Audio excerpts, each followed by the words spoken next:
우리는 평생 동안 강한 사람이 되기를 바라며 살아왔다. 자식 앞에서도, 이웃 앞에서도, 세상 앞에서도 흔들리지 않는 사람이 되고자 애써왔다. 그런데 참으로 이상한 일이 있다. 강하다는 사람들을 보면 대부분 쉽게 화를 내고 작은 말 한마디에 발끈하며 남의 시선을 지나치게 의식한다. 목소리는 크지만 마음은 약하고 겉으로는 당당하지만 속으로는 불안에 떨고 있다.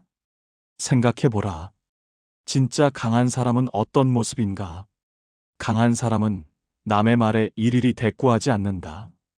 강한 사람은 과거의 실수를 붙들고 자책하지 않는다. 강한 사람은 오지 않은 내일을 두려워하며 오늘을 망치지 않는다. 진정으로 강한 사람이란 주먹을 꽉 쥔 사람이 아니라 불필요한 것을 조용히 내려놓을 줄 아는 사람이다. 소리 지르지 않아도 존중받고 화내지 않아도 무게가 있으며 애쓰지 않아도 중심이 흔들리지 않는 사람이다. 우리는 지금까지 강함을 잘못 이해하고 있었던 것은 아닌가? 강해지려고 애쓸수록 오히려 더 약해지고 지키려 할수록 더 많은 것을 잃어버리지 않았는가? 오늘 정약용 선생이 일생을 통해 깨달은 진정한 강함에 대해 이야기하고자 한다. 그것은 우리가 생각해온 강함과는 전혀 다른, 그러나 훨씬 더 깊고 단단한 힘에 관한 이야기다. 나이 들었다고, 어른이라고, 강해야 한다고 스스로를 다그친다. 화가 나도 참고, 슬퍼도 감추며, 불안해도 태연한 척한다. 그렇게 쌓이고 쌓인 감정들은 어느 순간 작은 일 하나에 폭발하거나 아니면 깊은 무력감으로 우리를 짓누른다. 이것이 우리가 마주한 현실이다. 강해지려고 애쓸수록 더 약해지고 괜찮은 척할수록 마음은 더 무너지며 견디려 할수록 삶은 더 버겁게 느껴진다. 그렇다면 어찌해야 하는가? 이 흔들림 속에서 어떻게 중심을 잡을 수 있는가? 정약용 선생이 전하는 지혜 속에 그 답이 있다. 타인의 시선에서 자유로워지는 법. 67세 김 씨는 평생 남의 눈치를 보며 살아왔다. 젊어서는 시부모 눈치를, 중년에는 남편과 자식 눈치를, 이제는 며느리와 손주 눈치를 본다. 장을 보러 나가도 옷차림이 초라하지 않은지 신경 쓰이고 경로당에 가도 다른 사람들이 자신을 어떻게 볼까 걱정이 앞선다.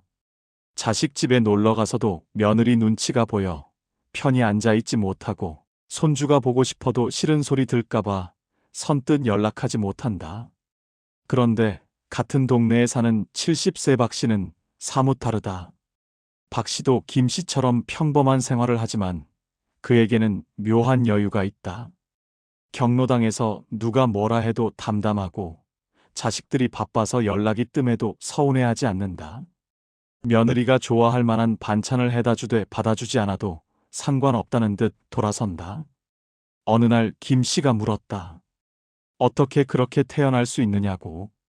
박 씨는 잠시 생각하더니 이렇게 답했다. 사람들이 나를 어떻게 보든 그것은 그 사람의 마음이지 내 마음이 아니라고. 내가 할 수 있는 것은 내 마음을 바르게 하는 것뿐이라고. 정약용 선생은 이렇게 말씀하셨다. 남의 평가에 흔들리는 자는 남의 손에 쥐어진 연과 같으니 바람 부는 대로 이리저리 날릴 뿐이다. 생각해보라. 우리가 남의 시선을 의식하며 사는 시간이 얼마나 되는가. 아침에 일어나 옷을 고르면서도 밥을 먹으면서도 길을 걷다가도 문득 떠오르는 것이 남의 생각이다. 저 사람은 나를 어떻게 볼까? 내가 한 말이 이상하게 들리지는 않았을까? 내 모습이 초라해 보이지는 않을까? 그런데 진실은 이렇다. 사람들은 생각보다 우리에게 관심이 없다. 각자 자기 인생을 사는 것만으로도 바쁘고 자기 걱정을 하는 것만으로도 충분히 피곤하다. 우리가 무엇을 입었는지, 무슨 말을 했는지, 어떻게 행동했는지를 일일이 기억하고 판단할 여유가 없다. 설령 누군가 우리를 판단한다 해도 그것은 그 사람의 잣대일 뿐이다. 어떤 사람은 우리를 너그럽다고 할 것이고 또 어떤 사람은 우리를 어리석다고 할 것이다. 똑같은 행동을 두고도 사람마다 다르게 평가한다. 그렇다면 우리는 누구의 기준에 맞춰 살아야 하는가? 이제는 이렇게 살아보라. 아침에 일어나 거울을 보며 스스로에게 물어보라. 나는 오늘 내 마음에 부끄럽지 않게 살았는가? 남에게 해를 끼치지는 않았는가? 내가 할 수 있는 선에서 최선을 다했는가? 이 물음에 그렇다고 답할 수 있다면 남들이 뭐라 하든 상관없다. 박씨처럼 담담히 자기 길을 가면 된다. 남의 칭찬에 우쭐해하지도 말고 남의 비난에 위축되지도 말라. 그것은 모두 바람처럼 왔다가 사라지는 것들이다. 진짜 중요한 것은 내 마음의 중심이다. 그 중심만 흔들리지 않으면 세상이 어떻게 흔들리든 우리는 서 있을 수 있다. 지나간 과거를 놓아주는 법. 시간은 강물처럼 흐른다. 한번 흘러간 물은 다시 돌아오지 않는다.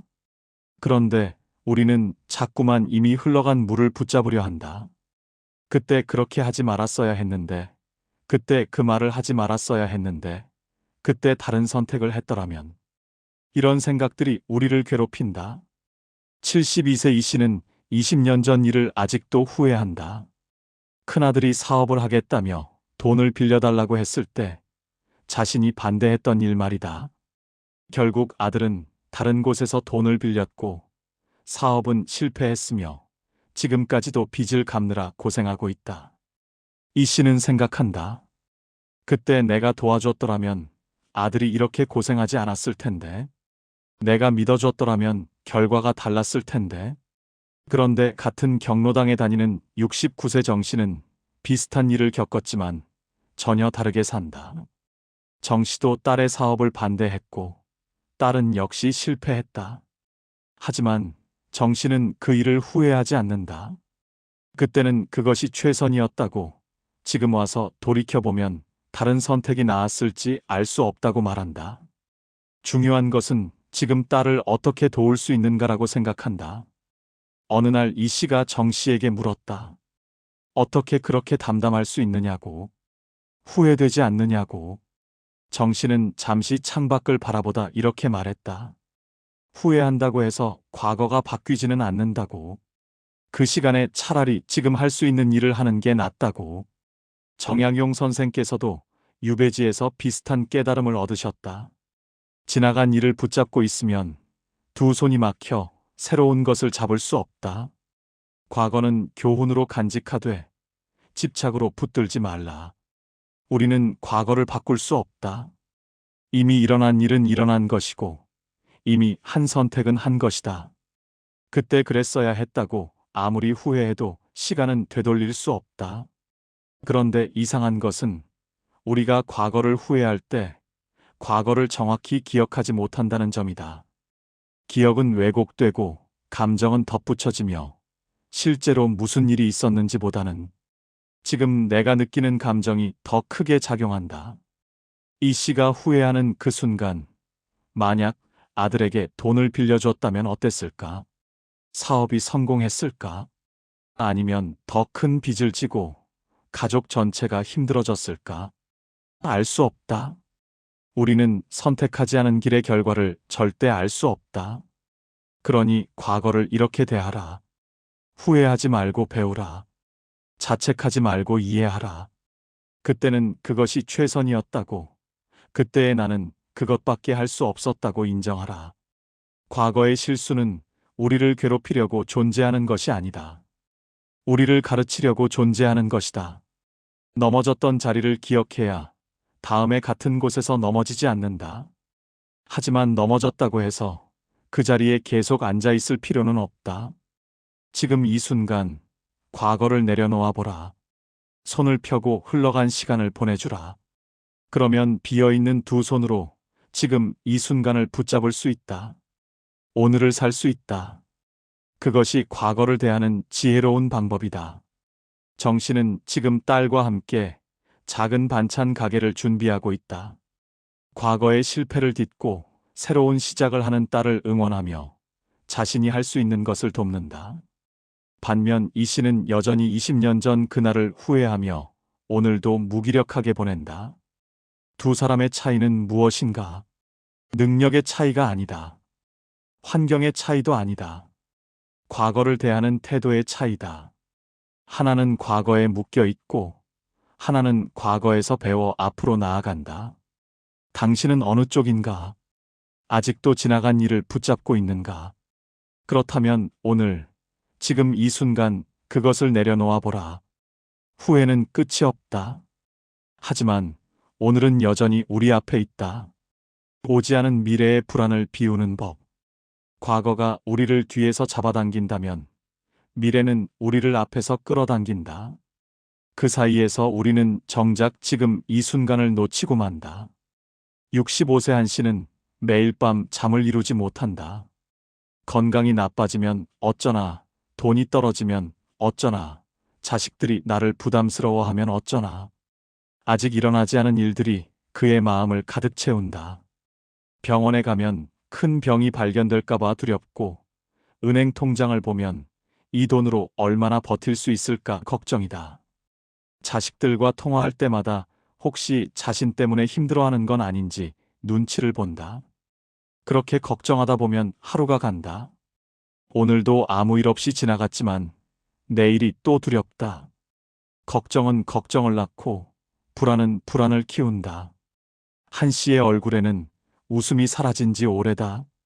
같은 아파트에 사는 68세 최 씨는 한 씨와 비슷한 처지다. 건강도 그리 좋지 않고 경제적으로 여유롭지도 않다. 하지만 최 씨는 매일 아침 동네를 산책하고 경로당에서 친구들과 화투를 치며 저녁에는 손주에게 보낼 편지를 쓴다. 어느 날 한 씨가 최 씨에게 물었다. 앞날이 걱정되지 않느냐고. 늙어서 아프면 어쩌려고 그렇게 태평하냐고. 최 씨는 빙그레 웃으며 말했다. 걱정한다고 아프지 않는 것도 아니고 불안해한다고 돈이 생기는 것도 아니라고. 차라리 오늘 할 수 있는 일을 하며 살겠다고.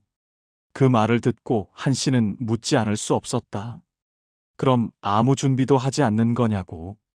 최 씨는 고개를 저었다. 준비는 한다고 하지만 걱정과 준비는 다르다고 했다. 준비는 지금 내가 할 수 있는 일을 하는 것이고, 걱정은 할 수 없는 일을 미리 두려워하는 것이라고. 정약용 선생은 강진 땅에서 이런 깨달음을 얻으셨다. 내일 비가 올지 햇빛이 날지 알 수 없거늘 오지도 않은 날을 걱정하며 오늘을 허비하는 것은 어리석은 일이다. 생각해보라. 우리가 걱정하는 일 중에 실제로 일어나는 일이 얼마나 되는가? 10가지를 걱정하면 한두 가지나 일어날까? 나머지 8, 9가지는 그저 우리 머릿속에서 만들어낸 허상일 뿐이다. 더 안타까운 것은 우리가 걱정하느라 소비한 그 많은 시간과 에너지다. 그 시간에 우리는 무엇을 할 수 있었을까? 산책을 하거나, 책을 읽거나, 친구를 만나거나, 손주와 놀아줄 수 있었을 것이다. 하지만 걱정은 우리에게서 현재를 앗아간다.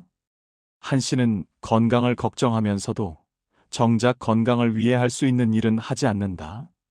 운동을 해야 한다는 것을 알지만 괜히 무릎이 더 나빠질까봐 움직이지 않는다. 병원에 가야 한다는 것도 알지만 큰 병이 발견될까봐 미룬다. 걱정만 하고 실천은 하지 않는 것이다. 반면 최 씨는 매일 아침 산책을 한다. 무릎이 아프지만 적당히 움직여야 더 나빠지지 않는다는 것을 안다. 정기 검진도 빠지지 않고 받는다. 병은 일찍 발견할수록 치료가 쉽다는 것을 안다. 걱정하는 대신 할 수 있는 일을 하는 것이다. 이것이 미래를 대하는 지혜다. 걱정하지 말고 준비하라. 불안해하지 말고 실천하라. 우리가 미래를 걱정하는 이유는 무엇인가? 불확실하기 때문이다. 무슨 일이 일어날지 모르기 때문이다. 하지만 생각해보라. 미래는 원래 불확실한 것이다. 내일 무슨 일이 일어날지 아는 사람은 이 세상에 아무도 없다. 그 불확실함을 받아들이라. 내일은 내일의 해가 뜨고 그때 가서 그때의 일을 하면 된다. 오늘은 오늘 할 수 있는 일을 하는 것으로 충분하다. 어떤 이는 묻는다. 그럼 아무 계획도 세우지 말라는 말이냐고. 그렇지 않다. 계획은 세워야 한다. 하지만 계획과 집착은 다르다. 계획은 이렇게 세우라. 지금 내가 할 수 있는 일이 무엇인가를 생각하고 그것을 하나씩 해나가라. 건강이 걱정되면 오늘부터 조금씩 걷기 시작하라. 돈이 걱정되면 오늘부터 불필요한 지출을 줄여보라. 자식과의 관계가 걱정되면 오늘 따뜻한 말 한마디를 건네보라. 이렇게 오늘 할 수 있는 일을 하나씩 해나가다 보면 어느새 내일은 오늘보다 나아져 있을 것이다. 반면 오늘 아무것도 하지 않고 내일만 걱정한다면 내일이 와도 여전히 걱정거리는 그대로일 것이다. 한 씨와 최 씨, 둘 다 미래가 불확실하다. 하지만 한 씨는 그 불확실함 때문에 오늘을 놓치고 최 씨는 그 불확실함 속에서도 오늘을 산다. 1년 후 둘의 삶은 어떻게 달라져 있을까? 한 씨는 여전히 같은 자리에서 같은 걱정을 하고 있을 것이다. 건강은 더 나빠졌고 관계는 더 멀어졌으며 마음은 더 무거워졌을 것이다. 반면 최 씨는 비록 완벽하지는 않더라도 매일 조금씩 나아지는 자신을 발견할 것이다. 이것이 바로 미래를 대하는 두 가지 방식이다. 하나는 불안으로 오늘을 소진하고 하나는 실천으로 내일을 준비한다. 정약용 선생은 이렇게도 말씀하셨다. 한 걸음 한 걸음 걸어가다 보면 어느새 먼 길도 가까워진다. 하지만 먼 길을 바라보기만 하고 한 걸음도 떼지 않는다면 그 자리에서 평생 머물게 될 것이다. 지금 이 순간 당신은 무엇을 걱정하고 있는가? 그 걱정 중에 오늘 당장 할 수 있는 일이 있는가? 있다면 그것을 하라. 없다면 그 걱정을 내려놓아라. 미래는 불확실하다. 하지만 그 불확실함 속에서도 우리는 오늘을 살아갈 수 있다. 오늘 하루를 충실히 살면 그것이 쌓여 좋은 내일이 된다. 오늘을 걱정으로 보내면 그것이 쌓여 불안한 미래가 된다. 선택은 우리의 몫이다. 오늘, 지금 이 순간 무엇을 선택할 것인가? 최 씨는 오늘도 아침 산책을 나간다. 한 씨는 오늘도 침대에 누워 내일을 걱정한다. 같은 하루지만 전혀 다른 하루다. 당신의 하루는 어느 쪽에 가까운가? 부정적인 감정을 억누르지 않고 인정하는 법. 우리는 평생을 참으며 살아왔다. 화가 나도 참고, 슬퍼도 참고, 억울해도 참았다. 어른이니까, 부모니까, 나이가 있으니까 참아야 한다고 배웠다. 그렇게 쌓이고 쌓인 감정들은 가슴 깊은 곳에 켜켜이 쌓여 있다. 71세 강 씨는 며느리와의 관계가 편치 않다. 며느리는 말투가 차갑고 강 씨가 무엇을 해도 마음에 들어 하지 않는다. 손주를 돌봐줘도 당연하다는 듯하고 반찬을 해다 줘도 고맙다는 말이 없다. 강 씨는 속이 상하지만 내색하지 않는다. 괜히 아들 부부 사이를 나쁘게 만들까봐, 며느리가 자신을 더 싫어할까봐 꾹꾹 참는다. 그런데 이상한 일이 생겼다. 요즘 들어 강 씨는 자꾸 짜증이 난다. 사소한 일에도 화가 치밀고 밤에 잠도 잘 오지 않는다. 손주가 시끄럽게 굴면 소리를 지르고 싶어지고 남편이 말을 걸면 퉁명스럽게 대답한다. 심지어 아무 이유 없이 눈물이 날 때도 있다. 자신이 왜 이러는지 스스로도 모르겠다. 같은 경로당에 다니는 66세 송 씨도 비슷한 상황이다. 송 씨의 며느리도 냉정한 편이고 관계가 매끄럽지 않다. 하지만 송 씨는 강 씨와 다르게 대한다. 며느리에게 섭섭할 때면 송 씨는 혼자 있는 시간을 갖는다. 산책을 나가거나 조용히 앉아 자신의 마음을 들여다본다. 어느 날 강 씨가 송 씨에게 물었다. 어떻게 그렇게 화를 안 낼 수 있느냐고. 속이 안 상하느냐고. 송 씨는 잠시 생각하더니 말했다. 화가 나는데 어떻게 안 나겠느냐고. 섭섭한데 어떻게 안 섭섭하겠느냐고. 다만 자신은 그 감정을 억지로 누르지 않는다고 했다. 강 씨는 이해가 되지 않았다. 화를 내면 관계가 더 나빠지지 않느냐고. 송 씨는 고개를 저었다. 화를 내라는 게 아니라 화가 난다는 사실을 인정하라는 거라고. 내 마음속에 화가 있다는 것을 알아차리고 그것을 있는 그대로 바라보라는 거라고. 정약용 선생은 이렇게 말씀하셨다. 감정은 물과 같으니 막으면 넘치고 터트리면 범람한다. 다만 그 흐름을 알아차리고 바라볼 줄 알면 물은 제 길을 찾아 조용히 흘러간다. 우리가 감정을 대하는 방식에는 두 가지가 있다. 하나는 억누르는 것이고 다른 하나는 폭발시키는 것이다. 둘 다 좋은 방법이 아니다. 감정을 억누르면 어떻게 되는가? 강씨처럼 쌓이고 쌓여 결국 엉뚱한 곳에서 터진다. 며느리에게 참았던 화가 손주에게 향하고 아들에게 하지 못한 말이 남편에게 쏟아진다. 자신도 모르는 사이에 가장 가까운 사람들에게 상처를 준다. 더 나쁜 것은 자기 자신을 향한 상처다. 억눌린 감정은 몸으로 나타난다. 소화가 안 되고 잠이 안 오고 두통이 생기고 온몸이 아프다. 병원에 가도 특별한 이상이 없다고 하는데 몸은 계속 신호를 보낸다. 그것은 마음의 아픔이 몸으로 나타나는 것이다. 그렇다고 감정을 마구 폭발시키면 되는가? 그것도 아니다. 화가 난다고 며느리에게 소리를 지르고 억울하다고 아들에게 따지고 서운하다고 주변 사람들에게 푸념을 늘어놓으면 관계는 돌이킬 수 없이 망가진다. 그렇다면 어떻게 해야 하는가? 송 씨의 방법이 그 답이다. 송 씨는 며느리 때문에 속상할 때 이렇게 한다. 우선 혼자만의 시간을 갖는다. 그리고 조용히 자신의 마음을 들여다본다.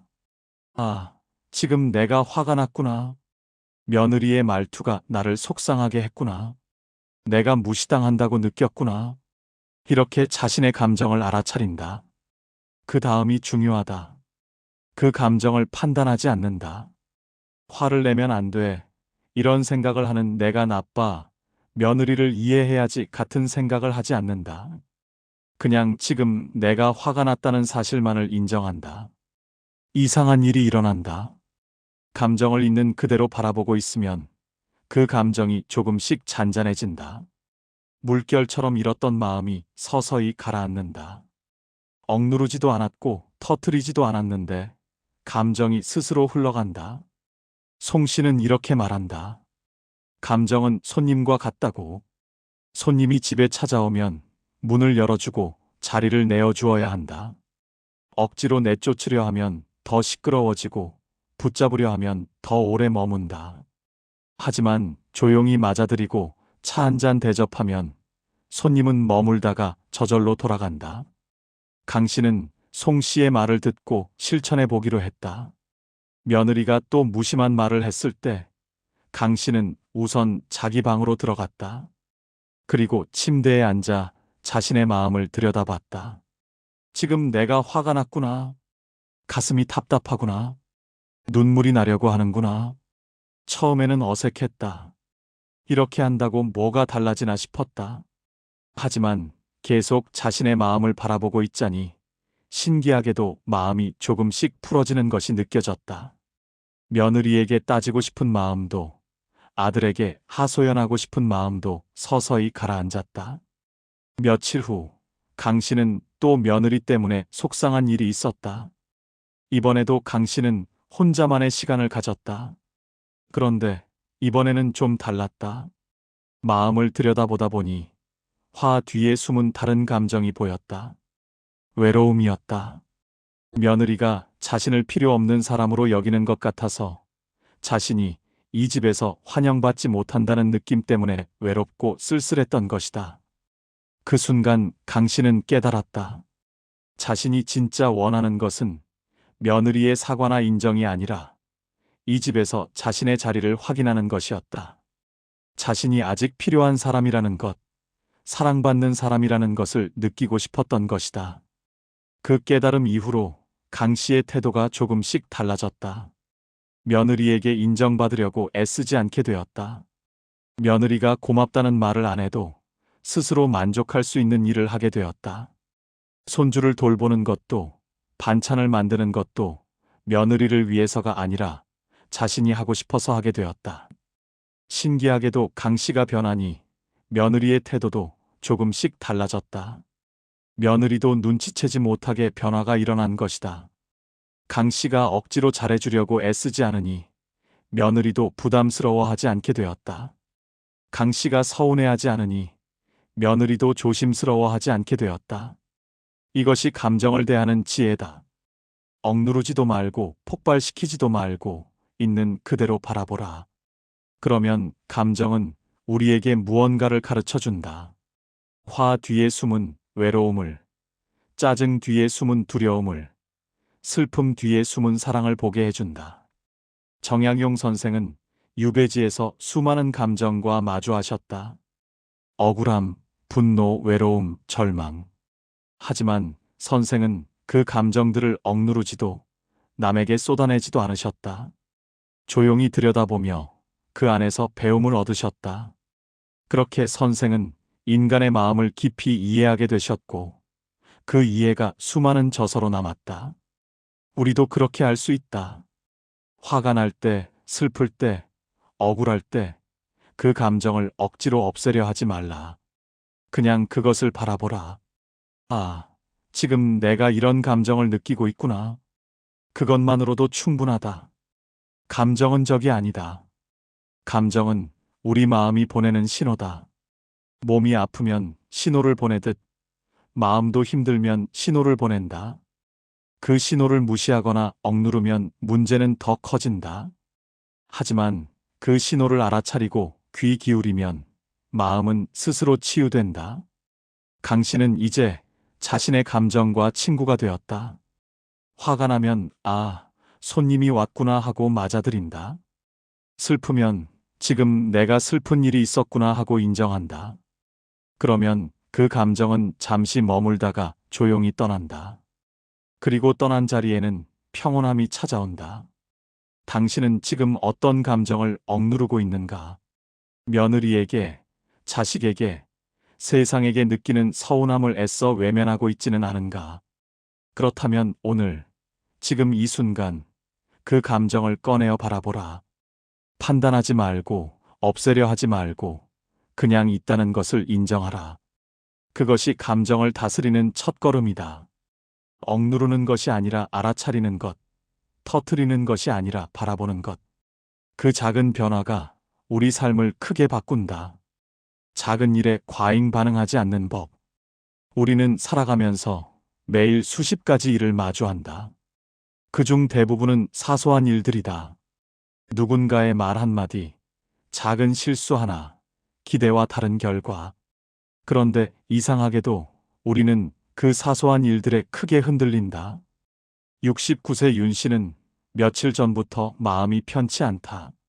장을 보고 돌아오는 길에 아는 분을 만났는데 그분이 윤 씨를 보고도 인사를 하지 않고 지나갔다.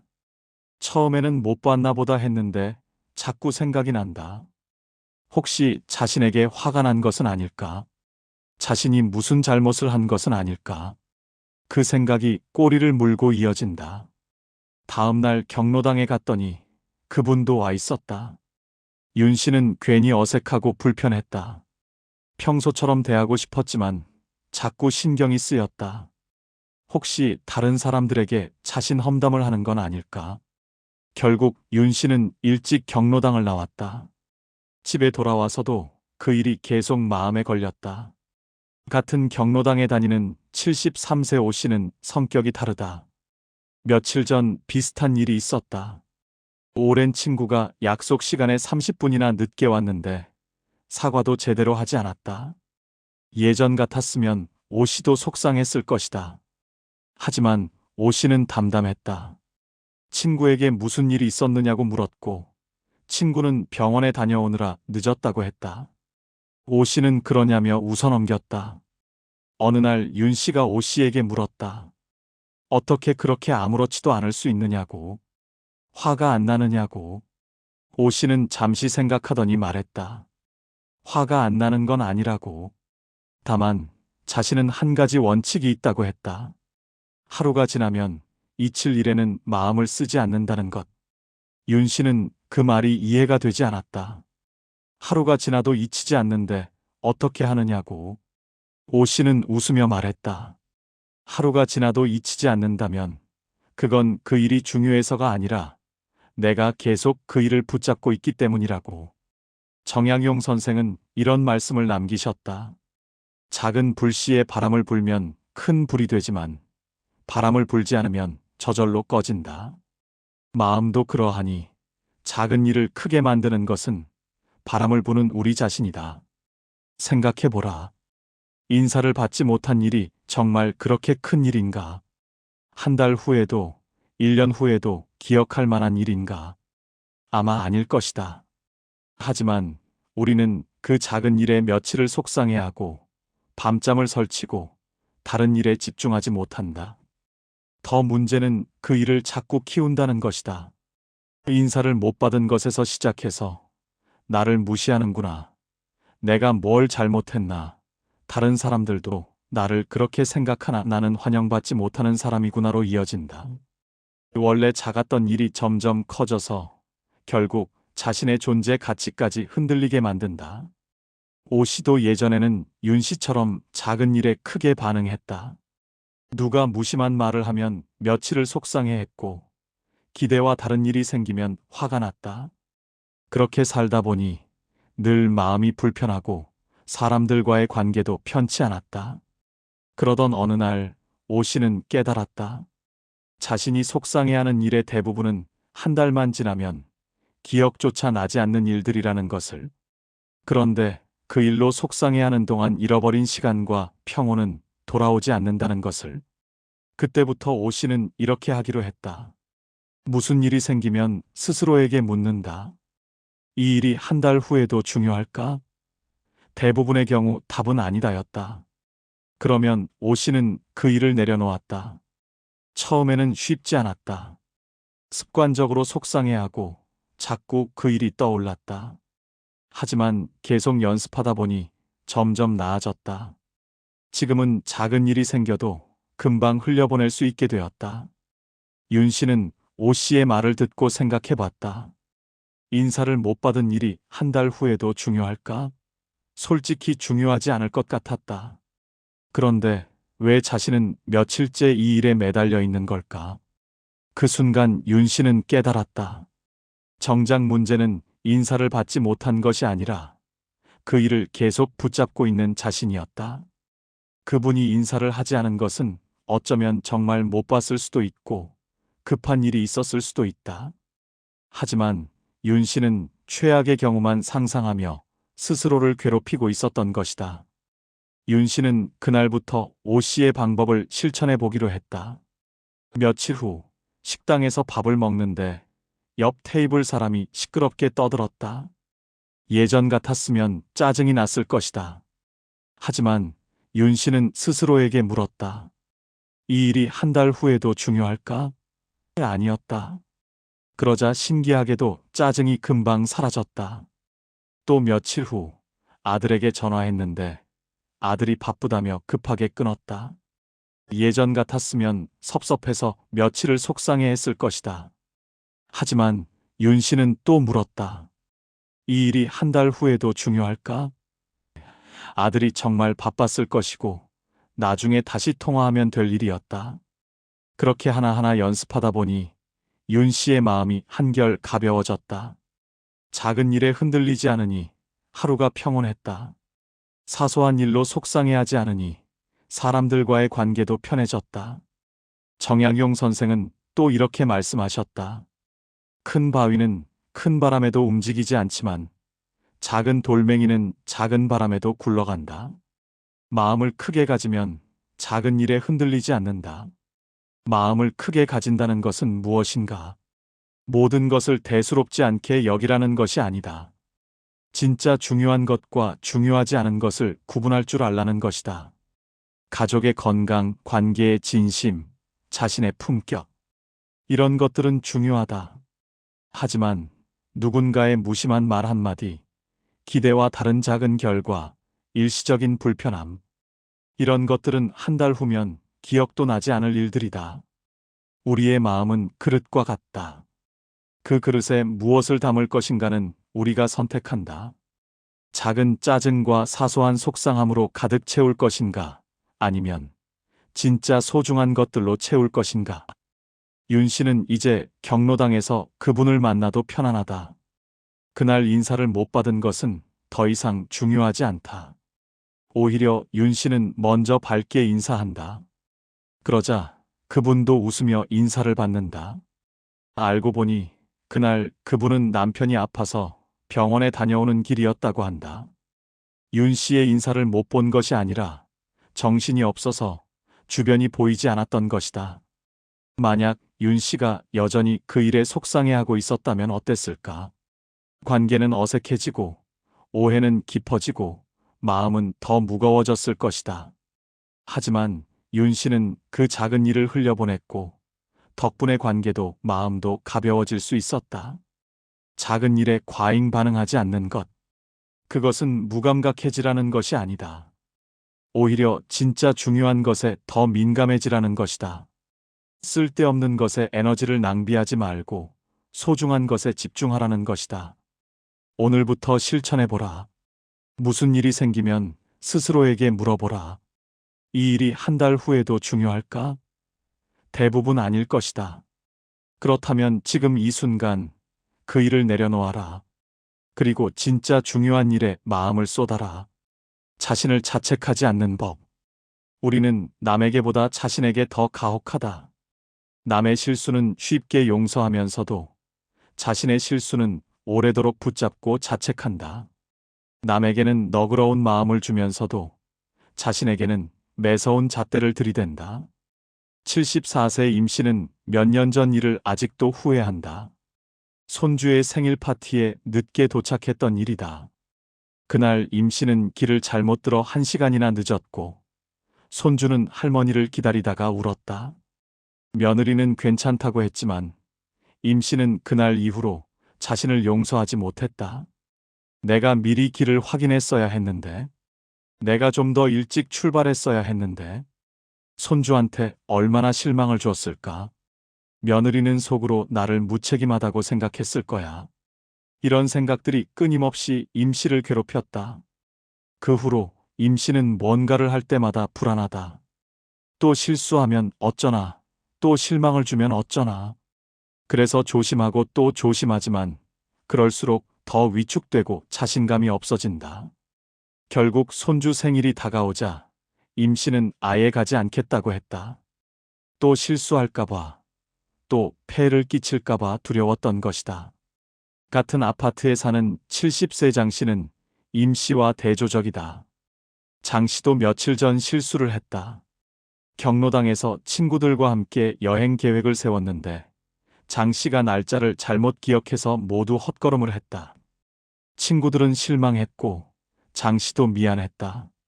하지만 장 씨의 반응은 임 씨와 달랐다. 장 씨는 친구들에게 진심으로 사과했다. 그리고 다음 여행은 자기가 꼼꼼히 확인해서 준비하겠다고 약속했다. 친구들은 괜찮다며 오히려 장 씨를 위로했다. 며칠 후 장 씨는 다시 여행을 계획했고 이번에는 성공적이었다. 어느 날 임 씨가 장 씨에게 물었다. 어떻게 그렇게 빨리 털어낼 수 있느냐고. 자책하지 않느냐고. 장 씨는 잠시 생각하더니 말했다. 물론 미안하고 후회된다고. 하지만 자신을 계속 자책한다고 해서 상황이 나아지는 건 아니라고. 오히려 더 위축되어서 또 실수하게 된다고. 정약용 선생은 이렇게 말씀하셨다. 실수는 배움의 시작이니 실수했다고 자신을 벌하지 말라. 다만 같은 실수를 반복하지 않도록 배우면 된다. 생각해보라. 우리가 자책하는 시간이 얼마나 되는가. 작은 실수 하나에 며칠을, 때로는 몇 년을 자책하며 산다. 내가 그때 그랬어야 했는데, 내가 왜 그랬을까? 나는 왜 이 모양일까? 이런 생각들이 끊임없이 우리를 괴롭힌다. 더 안타까운 것은 자책은 아무 도움이 되지 않는다는 것이다. 자책한다고 과거가 바뀌지 않는다. 자책한다고 실수가 없어지지 않는다. 오히려 자책은 우리를 더 약하게 만들고 더 위축되게 만들며 결국 더 많은 실수를 하게 만든다. 임 씨가 그랬다. 손주 생일에 늦었던 일을 자책하면서 임 씨는 점점 더 자신감을 잃었다. 그리고 그 두려움 때문에 결국 손주 생일에 가지 않겠다고 했다. 실수를 만회할 기회조차 포기한 것이다. 반면 장 씨는 실수를 인정하고 사과하고 다시 시도했다. 그리고 성공했다. 친구들은 장 씨의 실수를 기억하지 않는다. 오히려 장 씨가 다시 여행을 준비한 성의를 기억한다. 자책과 반성은 다르다. 반성은 다음에는 어떻게 하면 더 잘할 수 있을까를 생각하는 것이다. 반면 자책은 나는 왜 이렇게 못났을까를 반복하는 것이다. 반성은 앞을 보게 하지만 자책은 뒤만 보게 한다. 임 씨는 장 씨의 말을 듣고 생각해 봤다. 자신이 손주 생일에 늦은 것, 그것이 정말 그렇게 큰 잘못인가? 고의로 늦은 것도 아니고 길을 잘못 든 것뿐인데. 손주는 그날 울었지만 할머니가 왔을 때는 기뻐했다. 며느리도 괜찮다고 했다. 정작 용서하지 못하는 사람은 자기 자신뿐이었다. 그날 저녁 임 씨는 용기를 내어 며느리에게 전화했다. 다가오는 손주 생일에 가겠다고, 이번에는 미리 길을 확인하고 일찍 출발하겠다고 말했다. 며느리는 기뻐하며 기다리겠다고 했다. 그리고 지난번 일은 전혀 신경 쓰지 않는다고, 오히려 임 씨가 너무 자책하는 것 같아 안타까웠다고 말했다. 임 씨는 그 순간 깨달았다. 자신을 가장 가혹하게 판단하는 사람은 다른 누구도 아닌 자기 자신이었다. 남들은 이미 용서했는데 자신만 용서하지 못하고 있었던 것이다. 정약용 선생도 유배 생활 중에 수많은 실수와 후회를 하셨을 것이다. 하지만 선생은 자책하며 시간을 낭비하지 않으셨다. 대신 그 경험에서 배우고 더 나은 사람이 되기 위해 노력하셨다. 그렇게 선생은 역사에 길이 남을 업적을 남기셨다. 우리도 그렇게 할 수 있다. 실수했을 때 자책하지 말라. 대신 이렇게 물어보라. 이 실수에서 내가 배울 수 있는 것은 무엇인가? 다음에는 어떻게 하면 더 잘할 수 있을까? 임 씨는 손주 생일에서 무엇을 배웠는가? 중요한 약속이 있을 때는 미리 길을 확인하고 여유 있게 출발해야 한다는 것을. 그것으로 충분하다. 몇 년 동안 자책할 필요가 없다. 손주 생일날이 왔다. 임 씨는 미리 길을 확인하고 2시간 일찍 출발했다. 그리고 정확히 시간에 맞춰 도착했다. 손주는 할머니를 보고 달려와 안겼다. 임 씨는 그 순간 깨달았다. 실수는 끝이 아니라 새로운 시작이었다는 것을.